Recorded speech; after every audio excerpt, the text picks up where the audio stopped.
इस कार्यक्रम के पुण्यार्चक हैं DP Jain, Rita Jain, Nikita Jain, Prachi Jain, Pride Group of Companies, real estate, developer and builders, Orbit Plaza, Prabha Devi, Mumbai 400025।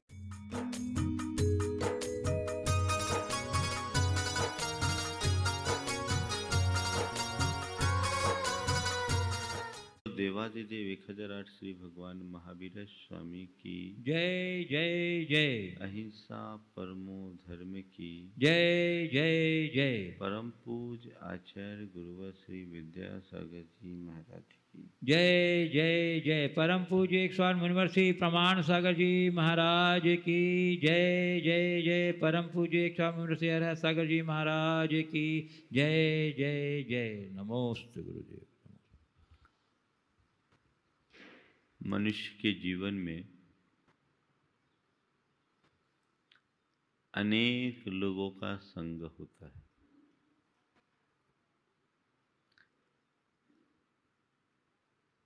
और कई जगह उसे संग की, सहायता की, सहायकों की आवश्यकता भी पड़ती है। व्यवहारिक जीवन में अनेक लोगों के संपर्क और संसर्ग में रहना पड़ता है, जिन्हें हम अपना मित्र कहते हैं, अपना बंधु कहते हैं। और ये आवश्यक भी है। एकाकी जीवन जीने वाले व्यक्ति के जीवन में जब कोई ऐसे प्रसंग आते हैं तो उसे किसी बंधु भाई की जरूरत पड़ती है। आज गुरुदेव ने बंधुओं के संदर्भ में जो बात कही है वो लेकर आप सबके बीच में आया। हमारे दोस्त जिनसे फले फूले वे बंधु कैसे। बहुत महत्वपूर्ण बात कही है।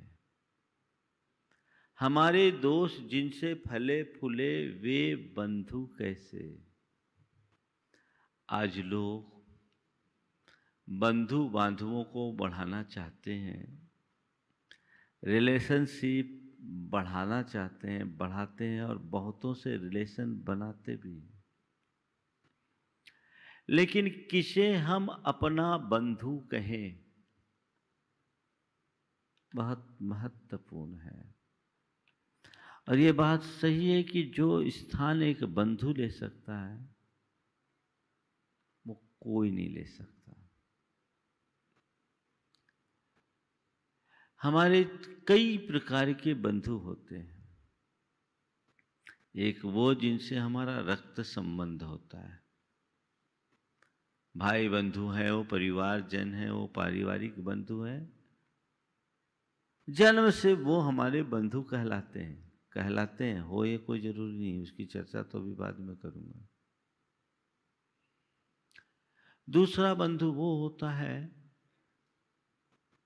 जो निस्वार्थ भाव से अकारण कभी परेशानी, कठिनाई, उलझन या मुसीबत में फंसने पर हमें सहायता देता है, मदद देता है।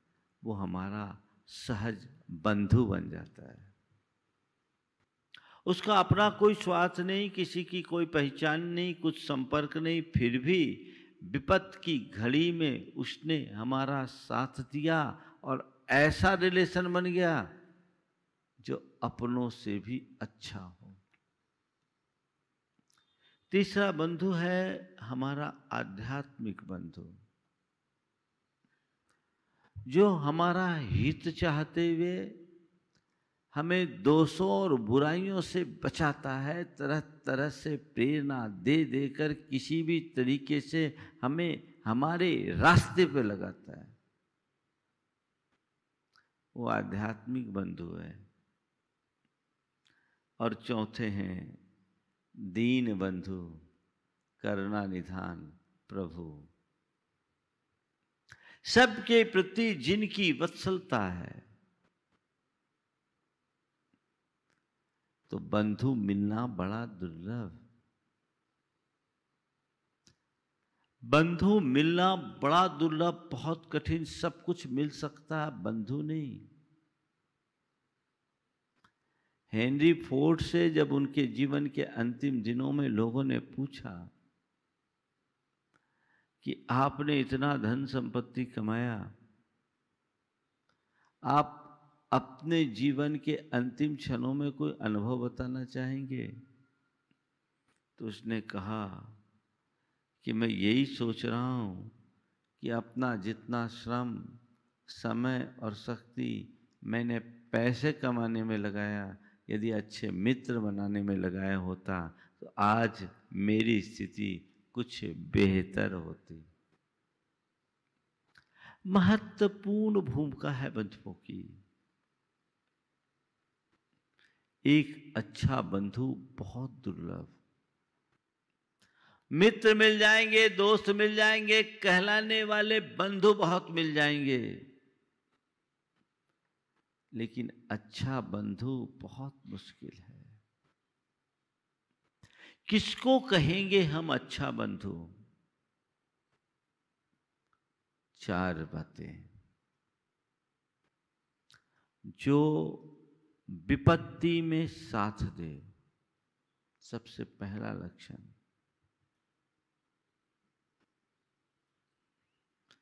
सबंधु यो वसने सहाई। जो विपत्ति में साथ दे वो हमारा बंधु है, और विपत्ति में किनारा काट ले वो हमारा बंधु नहीं, शत्रु हो सकता है। विपत्ति में डाल दे वो शत्रु। हर मनुष्य के जीवन में कई तरह के उतार चढ़ाव आते हैं। अचानक कोई व्यक्ति किसी महाविपत्ति में फंस जाए और उस घड़ी कोई व्यक्ति अकारण आकर के उसका साथ दे दे, तो उसके प्रति व्यक्ति की जो स्वाभाविक कृतज्ञता प्रकट होती है उसे शब्दों में नहीं कहा जा सकता। और उस समय अपेक्षा भी होती है, हमारे लिए कोई विपत्ति में साथ दिया या दे। और जो व्यक्ति ऐसा करता है, जीवन पर्यंत लोग उसके प्रति एहसानमंद होते हैं और अंदर की एक अलग आत्मीयता का भाव प्रकट हो जाता है। आप देखो, कहावत है कि वक्त पे ही अपनों और गैरों का पता लगता है। जब बुरा वक्त हो उस समय तुम्हें जो साथ दे, समझना वही तुम्हारा अपना है। और कोई तुम्हारे सामने कितनी भी आत्मीयता दिखाए, बुरे वक्त में तुम्हारे साथ खड़े ना हो, वो व्यक्ति बंधु कहलाने का, मित्र कहलाने का अधिकारी नहीं है। वो नाम का बंधु होगा, वो नाम का मित्र होगा, लेकिन वो सच में देखा जाए तो बंधु और मित्र कहलाने का अधिकारी नहीं। आजकल देखने में यही आता है कि लोग अच्छे समय में तो खूब आगे पीछे घूमते हैं, और जब बुरा वक्त आता है तो सबसे पहले वे लोग किनारा काटते हैं जिन्हें हम अपना मानते हैं। सबसे पहले वे किनारा काटते हैं। संत कहते हैं, ऐसे बंधुओं से शत्रु अच्छे। जो जरूरत पर साथ न दे वो बंधु बंधु कैसा। और ऐसे बंधु से बंधुता और मित्रता बढ़ाकर मैं अपने जीवन में कुछ भी प्राप्त नहीं कर सकता। बंधु वही जो विपत में साथी, विपत्ति में साथ निभाए और हमें विपत्ति से बचाए। हम ऐसे अनेक प्रसंग जानते हैं जहां विपत्ति में फंसने वाले लोगों को साथ देने वाले उदाहरण भी मिलते हैं, तो विपत्ति में पड़ने पर सहयोग की अपेक्षा रखने वालों की उपेक्षा करने वाले भी मिलते हैं। दो उदाहरण मैं आपको देता हूं। विपत्ति में साथ एक व्यक्ति जो हलवाई गिरी करके अपना काम करता था, उसका दूसरा भाई करोड़पति और समाज का मुखिया, बड़ा भाई हलवाई और छोटा भाई समाज का मुखिया करोड़पति। उस हलवाई की किडनी खराब हो गई। लोगों क्या मजूरी पे काम करता था, शादी ब्याह वगैरह में जाता, हाजिरी पे काम होता। उसकी किडनी खराब हो गई। उसे उसके लिए 3 लाख रुपए की आवश्यकता पड़ी।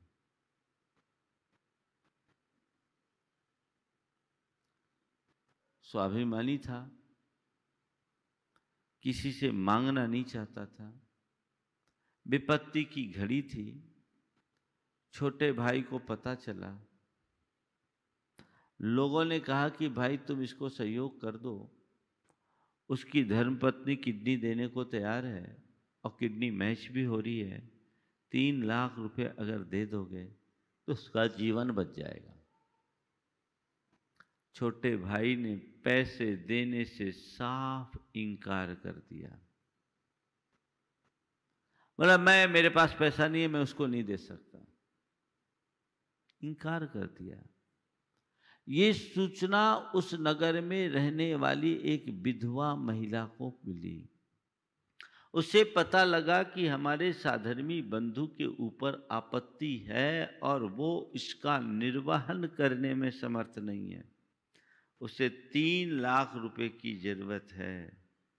उसने फट से अपनी एक करधनी निकाली और कहा, इसे बेच के इसका इलाज करा दो। मैं करधनी अब नहीं भी पहनूंगी तो काम हो जाएगा, लेकिन इसका जीवन बचना चाहिए, मैं इसके लिए लगाना चाहती हूँ। आप सोच सकते हैं कितना बड़ा त्याग, जिसका कोई रिश्ता नहीं, नाता नहीं, केवल साधर्मी बंधु, सगा भाई तो मुंह फेर रहा है, और जिससे कोई रिश्ता नाता नहीं, केवल स्वधर्मी होने के नाते वो सहयोग के लिए अपना हाथ बढ़ा रही है। और हाथ भी क्या, अपनी करधनी बेच करके उसके अपने जीवन को धन्य बना रही। यह है बंधु का लक्षण। बंधु का लक्षण। और ऐसे भी उदाहरण दिखे कि भाई विपत्ति में पड़ा और दूसरा भाई उस घड़ी में उसकी संपत्ति हड़पने का प्रयास कर लिया। आए दिन आप लोग देखते सुनते हैं, तो ध्यान रखना, बंधु वो नहीं जिसे तुम अपना कहते हो। सच्चे अर्थों में बंधु वो है जो तुम पर अपनत्व न्योछावर करता है।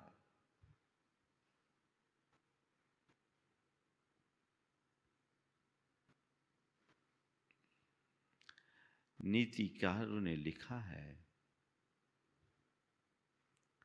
परोपि हितम बंधु बंधुरप्य हितम पर अहितो देह जो व्याधिर हित मारण्य मौषधम। कि यदि कोई हितकारी है तो पराया होने पर भी तुम्हारा बंधु है, और अहितकर है तो तुम्हारा अपना होने पर भी तुम्हारा बंधु नहीं है। उदाहरण दिया। शरीर में उत्पन्न होने वाली व्याधि भी अहितकर है, वो अबंधु है, और वन में उत्पन्न होने वाली औषधि भी हमारी बंधु है। बात समझ में आ रही है? बीमारी शरीर में उत्पन्न हुई है, और शरीर में उत्पन्न होने वाली बीमारी भी मेरे लिए पर है, अबंधु है, शत्रु है, और उसको ठीक करने के काम में आने वाली औषधि जंगल में हो रही है। अरण्य में उत्पन्न होने वाली औषधि मेरे काम की है। तो हमें ये देखने की जरूरत है कि हमारा हित कहाँ है और अहित कहाँ है। तो बंधु वो जो विपद में साथी। दूसरी बात, जो हमें बुराइयों से बचाए, वो बंधु। गुरुदेव जो कह रहे हैं, हमारे दोस्त जिनसे फले फूले वे बंधु कैसे। सच में बंधु वही है जो हमें बुराइयों से बचाए। कहने को हमारा सगा है, कहने को हमारा मित्र है, कहने को हमारा बंधु है, और उसके बाद भी हम उसके दोषों और दुर्बलताओं को नजरअंदाज करें, केवल ये सोच करके कि इससे हमारे रिलेशन खराब ना हो, उसको बुरा न लग जाए, तो ऐसा व्यक्ति बंधु कहलाने लायक नहीं है। ऐसे व्यक्ति तो चाटुकार व्यक्तियों की श्रेणी में आते हैं। वो तो चाटुकार है, चापलूस है, स्वार्थी है। सच्चा बंधु वही है जो अपने बंधु को दोषों से बचाएगा। उसमें कोई भी दोष है, कोई भी दुर्बलता है, कोई भी बुराई है, तो उसे किसी भी स्थिति में फलने फूलने न दे। उससे उसे बाहर निकालने की चेष्टा करे। हम लोग क्लास फर्स्ट से एक दूसरे के साथ रहे, 12वीं तक कभी इन सब चीजों के बारे में सोचा भी नहीं, और तुम थोड़े दिन के लिए बाहर गए और ये लेना शुरू कर दिए। उसने कहा तुम्हारे साथ नहीं लूंगा, तुम्हारे साथ रहूंगा तो नहीं लूंगा। बोले नहीं, ये मुझे पसंद नहीं है। तुम्हारे साथ रहूंगा तो नहीं लूंगा। मैं तुमसे कहता हूं, मेरे साथ रहना है तो उसे छोड़ो।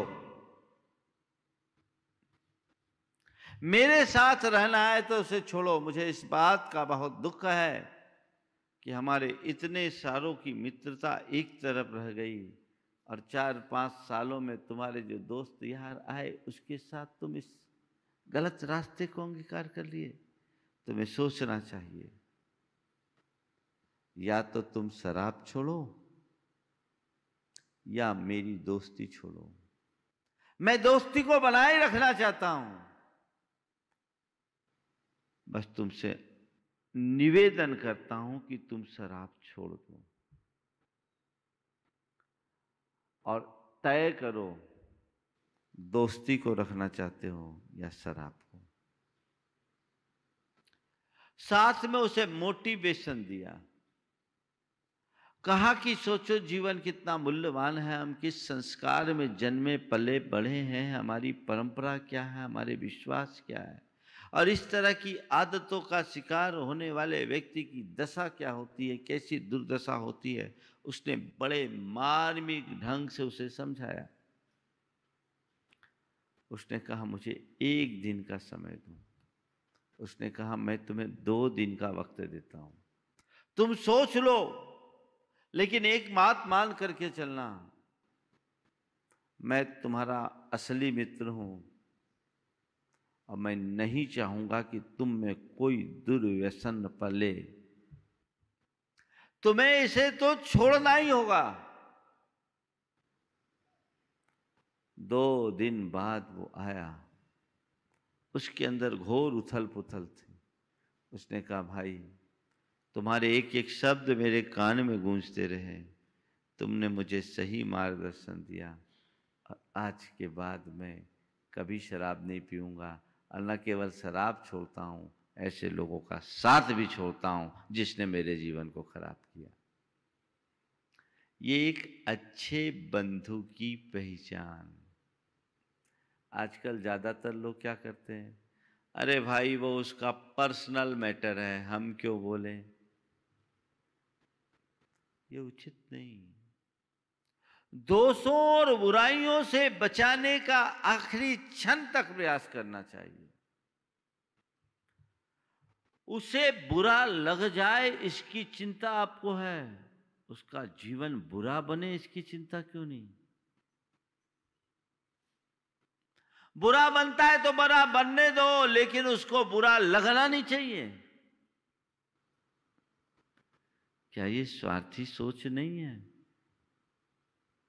तो गुरुदेव कहते हैं, हमारे दोस्त जिनसे फले फूले वे बंधु कैसे। उसे कभी बंधु मत मानना, वो यथार्थ में तुम्हारा शत्रु है। पर मुश्किल यह है, जो शत्रु है वो लोगों को बंधु दिखते हैं और जो बंधु है वो शत्रु। बड़ी मुश्किल होती है।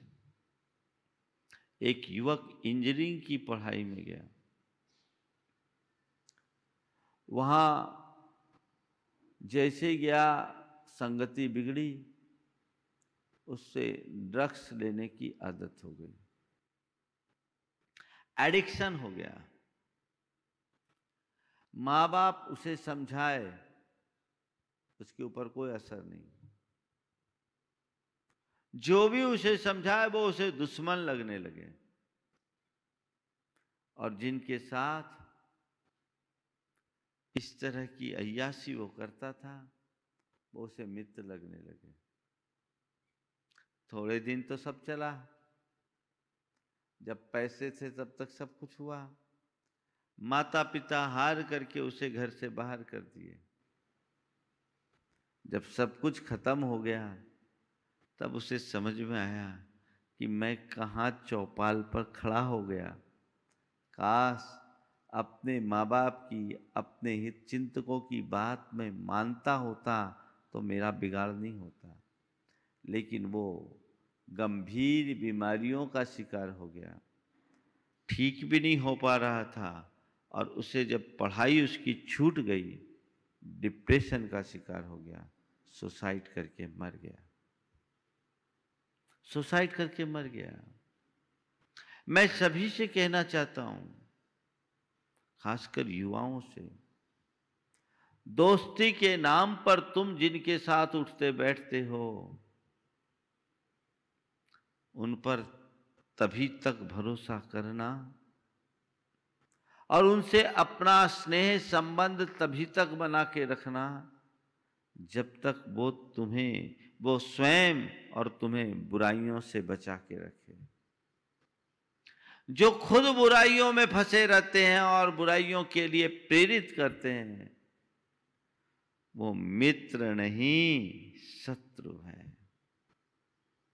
वो बंधु नहीं वैरी है। हमें समझना चाहिए। लेकिन मन को कौन अच्छा लगता है? जो मन की करता है। जो मन की करता है, मन की मानता है, मन को बहुत अच्छा लगता है। मन को क्या चाहिए? मन को तो बुराइयां ही इष्ट है, बुरे लोग पसंद है। संत कहते हैं मन की मत मानो, आत्मा की सुनो, आत्मा के हित की बात करो, हित की सोचो।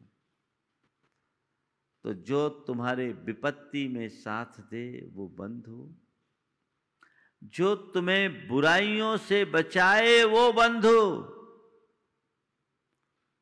जो तुम्हें हित में लगाए वो बंधु। हित में लगाए, कल्याण के मार्ग में लगाए, तुम्हारा अंदर से भला चाहे वो बंधु है। बाकी तो दुनियादारी की बातें करने वाले वैरी हैं। अपना मतलब साधने के लिए अपने तरीके की बातें करते हैं,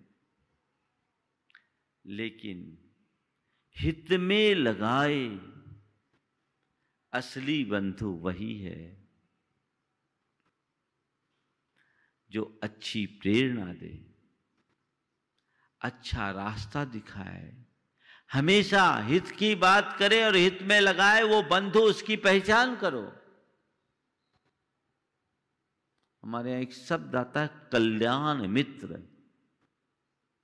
मित्र तो बहुत मिल जाएंगे, कल्याण मित्र जो हमें कल्याण के पथ पे लगाए। ऐसे अनेक प्रसंग है, आख्यान है, जब लोगों ने अपने मित्रों को, अपने बंधुओं को हित के मार्ग पर लगाने का भरसक प्रयास किया। जो भी तुम्हें हित के मार्ग पर लगा रहा है, समझ लेना वो मेरा असली बंधु है। येन केन उपायेन व्यक्ति को हित के मार्ग पर चलने की प्रेरणा देनी चाहिए, और तुम्हारे प्रति उसके मन में बंधुता का भाव होगा तो वो तुम्हारी सुनेगा भी। एक अनुभव आप सबको होगा, व्यक्ति हर किसी की बात नहीं मानता, पर जिससे आत्मीयता होती है उसकी कोई बात नहीं टालता।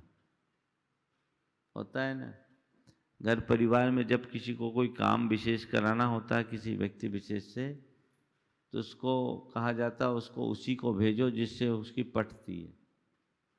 जिससे पटती है आप उन्हीं के थ्रू बात कराते हो। ये पटने का मतलब क्या? अंदर का प्रेम भाव है, आत्मीयता है, स्नेह है। तो अंदर का प्रेम भाव, आत्मीयता और स्नेह जब बढ़े तब व्यक्ति को उस तरीके से देखा जाता है, वो बंधुता है। तो जो हित में लगाने वाला होगा, अगर तुम्हारे अंदर उसके प्रति बंधुत्व का भाव होगा तो निश्चित रूप से तुम्हारा उसके प्रति झुकाव होगा, और नहीं तो कुछ नहीं हो सकता। तो जो तुम्हें विपत्ति से इसमें साथ दे, जो तुम्हें बुराइयों से बचाए, जो तुम्हें हित में लगाए, वो तुम्हारा बंधु है। उससे अपना नाता कभी मत छोड़ना। और तीसरी बात, जो तुम्हें मुसीबत में ना पड़ने दे, कभी मुसीबत में ना पड़ने दे, जिसके रहते तुम्हें कोई चिंता करने की जरूरत नहीं है। अगर तुम मुसीबत में पड़ो तो वो खुद आगे आ जाए ढाल बनकर।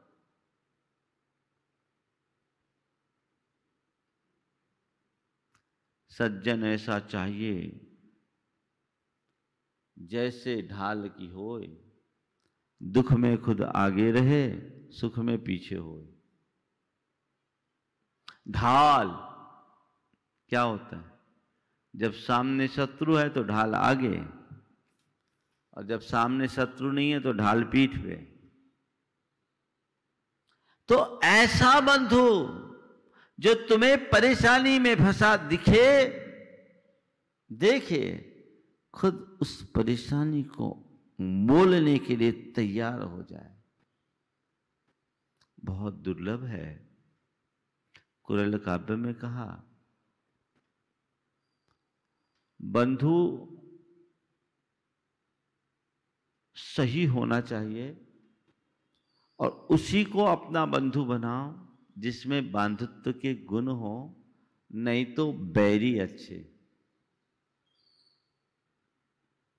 जो तुम्हें भ्रम में डाले वो बंधु कैसा। तो ऐसे बंधु से अपना नाता जोड़िए जो जीवन को आगे बढ़ाने में सहायक हो। हमारे दोष जिनसे फले फूले वे बंधु कैसे। आध्यात्मिक दृष्टि से अगर विचारा जाए, हम जिन्हें अपना बंधु मानते हैं वे सब हमारी आत्मा की प्रगति में बाधक बनकर खड़े हो जाते हैं। वे बंधु हैं या वैरी? बोलो बोलो। अगर कोई हित के मार्ग में निकल रहा है, कल्याण के मार्ग में निकल रहा है, मोक्ष के मार्ग में निकल रहा है, सच्चे रास्ते पर चल रहा है, तो जो बंधु होगा वह उसका अभिनंदन करेगा, बल्कि उससे प्रेरित होकर खुद भी उसी मार्ग पर चलने का भाव करेगा। और जो मोही होगा वो बंधु के रूप में बैरी बनेगा, रास्ते को रोकने में शक्ति लगाएगा। संत कहते खुद अच्छे मार्ग पर चलो और अपने इष्ट बंधुओं को अच्छे मार्ग पर चलने की प्रेरणा दो। कदाचित ऐसा नहीं कर सकते तो कभी किसी को अच्छे मार्ग पर चलने से रोको मत, रुकावट मत बनो, बाधा मत बनो। मैं नहीं कर पा रहा हूं, कोई बात नहीं, ये कर ले, अच्छी बात है, मुझे खुशी है। गलत रास्ते पर कोई चले तो उसे रोकने में चूको मत, और अच्छे रास्ते पर कोई जाए तो उसे पल भर को रोको मत। ये मार्ग है। इस तरीके से मार्ग पर चलने वाला ही अपना जीवनोत्थान कर सकता है। तो जिनसे हमारे दोस्त फले फूले वे बंधु कैसे, इसे पलट लें। जिनसे हमारे दोस्त मिटे नष्ट हो वे, जिससे हमारे दोष या कर्म टले नसे वे हमारे शत्रु कैसे। जिससे दोष फले फूले वे बंधु नहीं, और जिससे दोष टले नसे वे शत्रु नहीं। एक नारी को दस्युओं ने पकड़ रखा है, समुद्री दस्युओं ने, डाकुओं ने, और उसे निर्ममता पूर्वक पीट रहे हैं।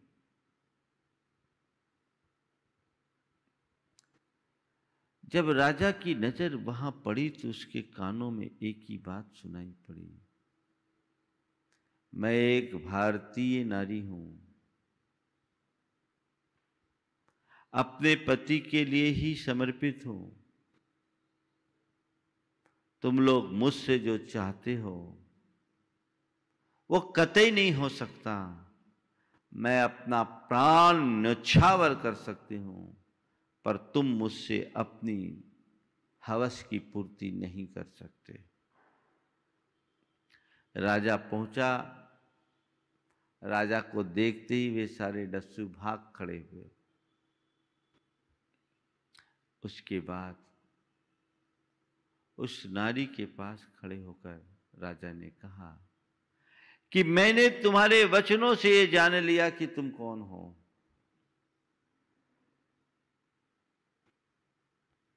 पर बताओ यहां कैसे फंस गई। बोले क्या बताऊं, मैं इस जहाज से जा रही थी, मेरे पति को इन दस्युओं ने मार डाला, मेरे पास अब कोई नहीं, मेरे बच्चे मुझे छोड़कर पहले ही अलग हो गए, मैं दीनहीन अकेली हूं।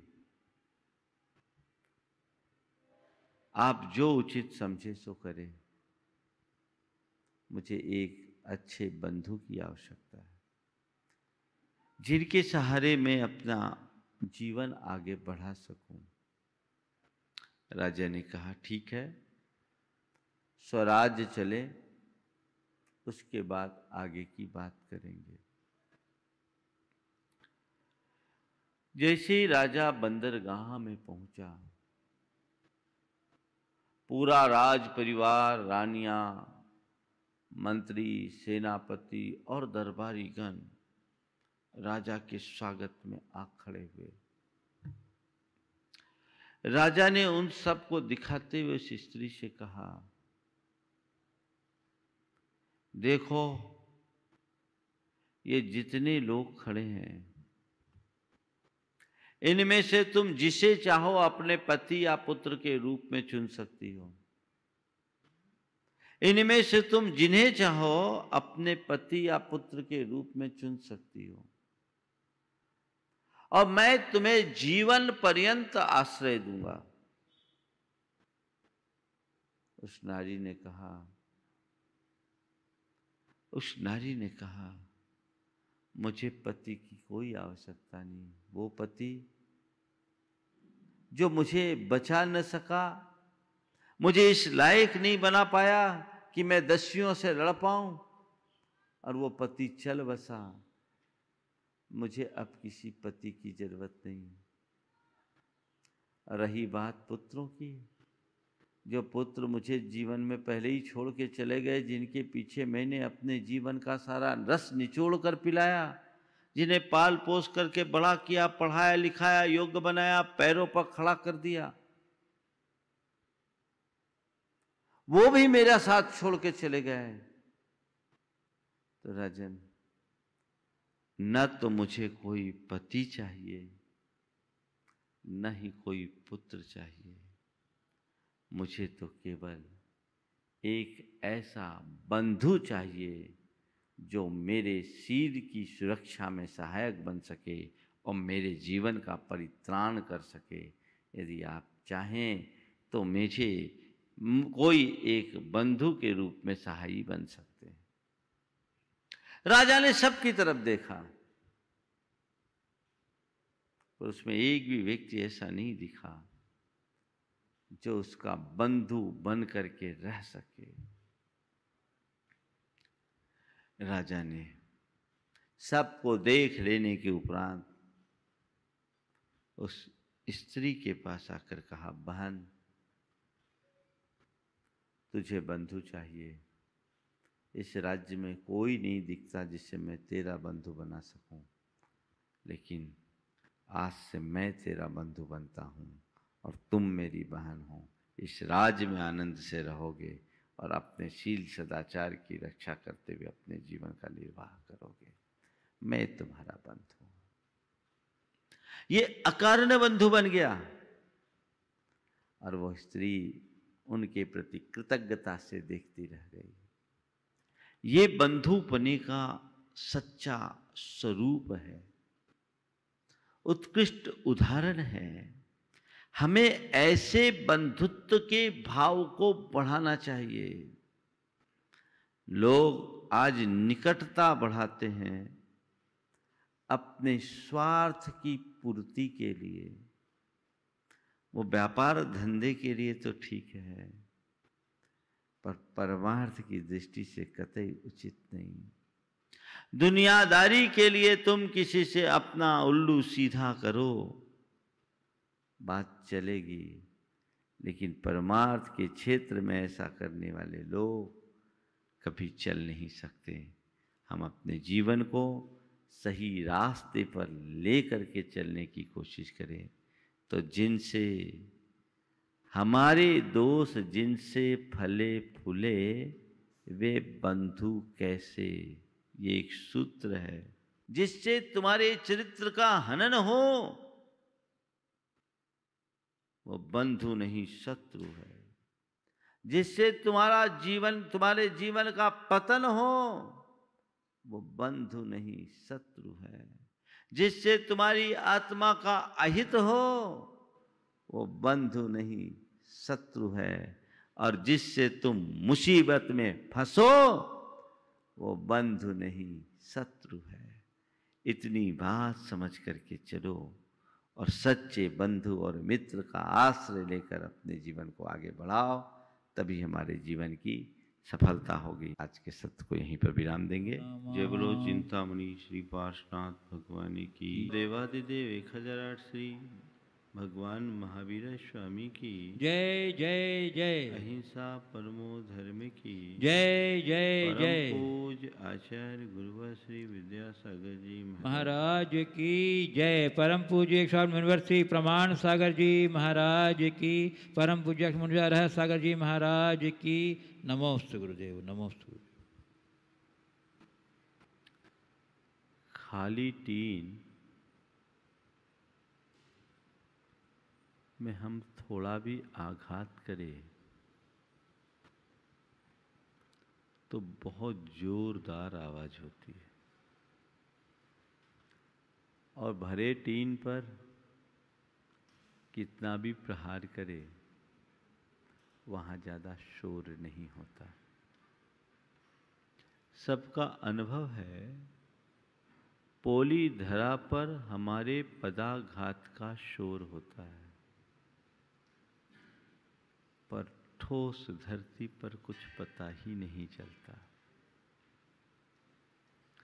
उथली नदी बड़ी तेज सर पर दौड़ती सी दिखाई पड़ती है, पर गहरी नदी कोई था ही नहीं लगती। ऐसा लगता नहीं कि इसमें करंट है भी कि नहीं, ऐसा लगता है जैसे कि वह एकदम थमी सी है। उसके वास्तविक करंट का पता तब लगता है जब हम उसमें पैर डालते हैं। बहाव है पर अभिव्यक्ति नहीं। संसार में दो तरह के लोग होते हैं, एक वे जो छोटी छोटी बातों पर बड़ी बड़ी प्रतिक्रियाएं करते हैं, और दूसरे वे जो बड़ी बड़ी बातों को भी बड़ी सहजता से पचा लेते हैं। जो पचाने में समर्थ होता है वही अपने जीवन को ऊंचा उठा पाता है। आज गुरुदेव हमें यही मार्गदर्शन दे रहे हैं। वे कह रहे हैं, कहो न सहो, कहो न सहो, सही परीक्षा यही आपे में रहो। कहो न सहो, सही परीक्षा यही आपे में रहो। तुम्हारे जीवन में जो कुछ भी घटे उसे चुपचाप सहो। कहो मत, कहना यानी प्रतिक्रियाएं देना। ये जीवन है, जीवन में सब दिन एक समान नहीं होते। अनुकूलताएं भी होती है, प्रतिकूलताएं भी होती है। यथार्थ अनुकूलताएं कम और प्रतिकूलताएं अधिक होती है। संत कहते हैं, जैसे तुम अनुकूलता को जी लेते हो, प्रतिकूलता को भी चुपचाप झेलने की सामर्थ्य अपने भीतर विकसित करो।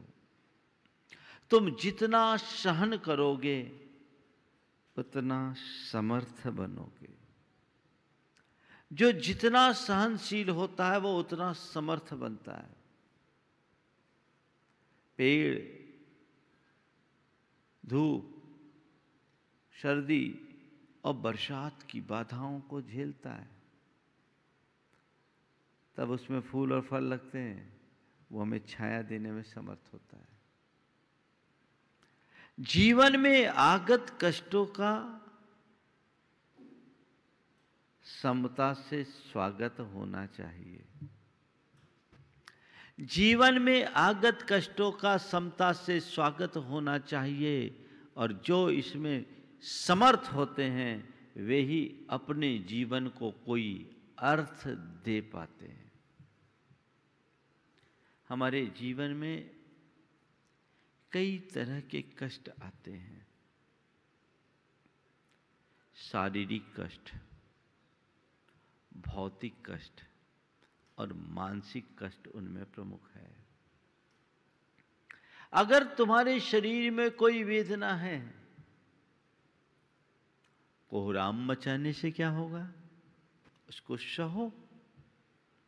क्या करूं, सहा नहीं जाता, बड़ी तकलीफ है, बड़ा कष्ट है, हे भगवान अब क्या होगा? कोई पूछता नहीं, कोई संभालने वाला नहीं, किसी को मेरी चिंता ही नहीं, कोई देखता ही नहीं, हम मरे जा रहे हैं। तो मर जाओ ना, क्या हो गया? मर के तो जाना ही एक दिन। किसको सुना रहे हो? कष्ट किसी दूसरे ने नहीं दिया, कष्ट तुम्हारे भीतर प्रकट हुआ है। वो तुम्हारे कर्मोदय से हुआ है। दूसरा, यदि आप भी जाएगा तो सहानुभूति के 4 शब्द भर सुना पाएगा। बहुत ज़्यादा होगा तो ऊपर से मरहम पट्टी कर देगा, पर दर्द तो तुम्हें खुद को सहना होगा, क्योंकि दर्द तुम्हारे भीतर है, सहना भी तुम्हें है। कोहराम मचाने से तुम्हारा दर्द हल्का नहीं होगा। उसे सहज भाव से सहन करोगे तो तुम्हारा दर्द तुम्हें पीड़ा नहीं देगा। आप क्या करते हैं? थोड़ी सी तकलीफ, हंगामा खड़ा, पूरे घर को हिला के रख देते हैं। अरे भैया, सहो, कहो न सहो, सही परीक्षा यही, आपे में रहो। मतलब आत्मा में रहो। ये तन को कष्ट है, मुझे नहीं। मैं तो केवल उसका दृष्टा हूं। महान पुरुषों के जीवन में कितने बड़े बड़े कष्ट आए, उनने क्या किया? कोई प्रतिवाद किया, कोई प्रतिक्रिया व्यक्त की? क्या किया? चुपचाप सहा, और रो के सहा, मन महसूस के सहा, मन मार के सहा, लाचारी और बेबसी में सहा नहीं, समता से सहा, सहज भाव से सहा। नतीजा, आज वे जगत पूज्य बन गए। गजकुमार मुनिराज के सिर पर सिगड़ी जला दी गई। कितनी मर्मांतक पीड़ा हुई होगी, कल्पना कर सकते हो। पर उन्होंने क्या किया? सहाया कहा, चुपचाप सहज भाव से सहा। और सहा ये तो हम तुम कहते हैं, सच्चे अर्थों में उन्होंने उसे सहा भी नहीं, केवल सहज भाव से जाना और देखा है। मन में समता रखी। वे परीक्षा में पास हो गए। क्यों? क्योंकि वे आपे में थे। आपे में थे, अपनी आत्मा में थे। ये पीड़ा तन में है, और तन मेरा नहीं, मैं देह नहीं चेतन हूं। ये पीड़ा केवल शरीर में है, शारीरिक पीड़ा है, मेरी पीड़ा नहीं, मेरा स्वरूप इससे भिन्न है। यथार्थतः वे भी उस घटना के उतने ही दृष्टा थे जितने हम और आप।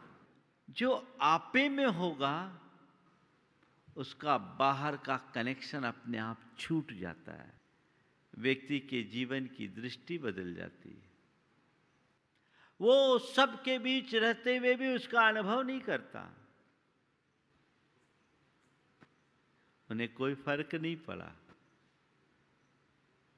गुरुदेव कहते हैं, शारीरिक कष्ट है, कहो न सहो, सही परीक्षा यही।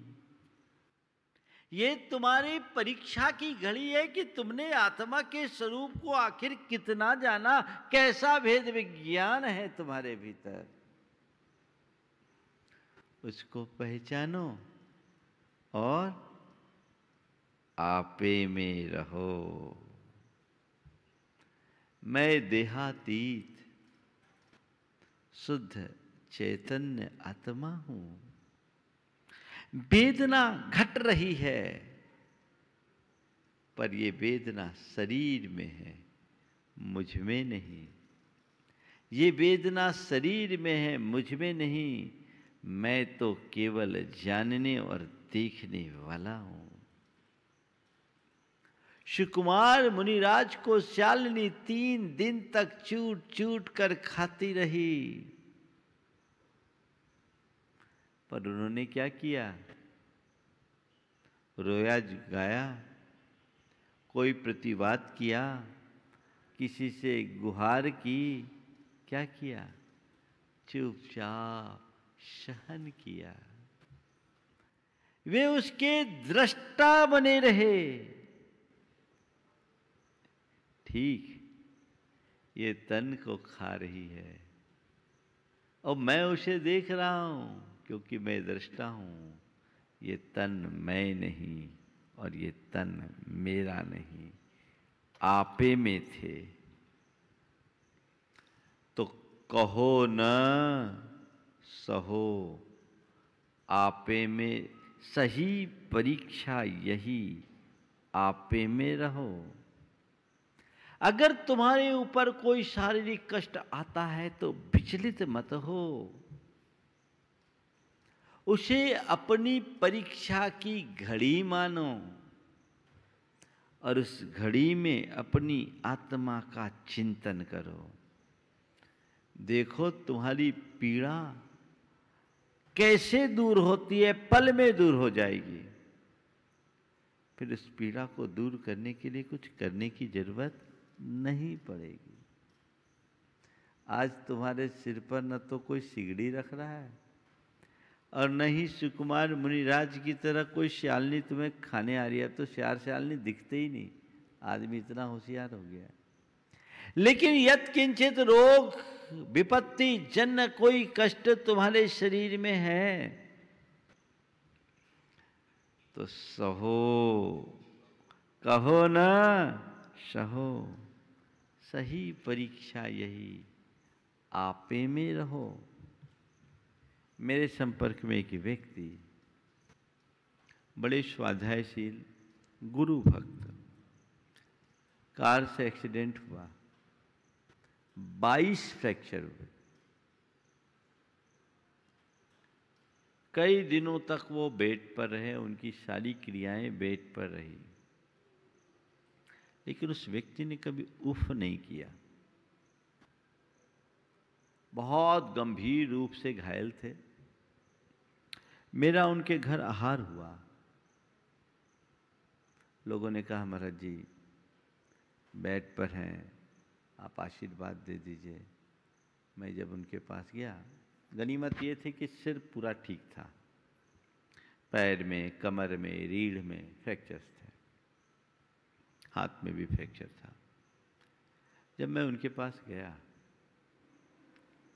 मैंने पूछा कैसा लग रहा है? बोला महाराज मैं कर्म काट रहा हूं। आप लोग हमेशा कहा करते हैं आगत कर्म का स्वागत करना तपस्या है, तो महाराज मैं इसे एक तपस्या के रूप में ही स्वीकार कर रहा हूं। महाराज जी आयु कर्म थी तो टिका हूं, आयु अगर पूरी हो जाती तो चला जाता, पर जो होता वो इस शरीर का होता, मेरे चेतन का तो कुछ नहीं होने वाला। महाराज इतनी बड़ी दुर्घटना हुई, पर मैं केवल इस बात को लेकर खुश हूँ कि मेरी चेतना अभी भी जागरूक है। मेरी आयु आज मिटे या कल, बस मैं एक ही बात चाहता हूँ कि जब भी इस दुनिया से जाऊं भेद विज्ञान के साथ जाऊं। कहो न सहो,